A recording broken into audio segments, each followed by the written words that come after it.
இன்றைக்கி simple and tasty கத்திரிக்காய் குழம்புங்க. நம்ம கடாயை வச்சுக்கலாம். எண்ணெய் ஊற்றி கடுகு கடலப்பருப்பு போட்டுக்கலாம். வெங்காயத்தை கட் பண்ணி சேர்த்துக்கோங்க. கொஞ்சம் கருவேப்பிலை ஆட் பண்ணிக்கோங்க. கொஞ்சமாக உப்பு போட்டு நல்லா வதக்கி விடுங்க.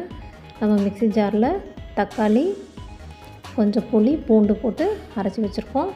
அதையும் நம்ம வெங்காயம் வதங்கி வந்ததுக்கப்புறமா ஆட் பண்ணி நல்லா வதக்கி விட்டுடலாம். அதுக்கப்புறமா கட் பண்ணி வச்சுருந்த கத்திரிக்காவை ஆட் பண்ணிக்கலாம். கொஞ்சமாக விளக்கெண்ணெய், மஞ்சள்தூள், உப்பு போட்டு வதக்கி விட்டுட்டு அதுக்கப்புறம் வீட்டில் அரைச்சி வச்சுருந்த மிளகாத்தூளும் நம்ம கொஞ்சமாக தனி மிளகாத்தூளும் ஆட் பண்ணி நல்லா வதக்கி விட்டுறலாம். அதுக்கப்புறம் குழம்புக்கு தேவையான அளவுக்கு தண்ணி ஊற்றிக்கலாம். நான் கொஞ்சமாக தான் ஊற்றிருக்கேன். நல்லா நம்ம கலந்து விட்டுடலாம். உப்பு டேஸ்ட்டு பார்த்துக்கோங்க. டேஸ்ட் பார்த்துட்டு தேவையான உப்பு சேர்த்துக்கலாம். அவ்வளோதான், எண்ணெய் பிரிஞ்சு வந்துருச்சு. கத்திரிக்காய் நல்லா வெந்துருச்சுங்க.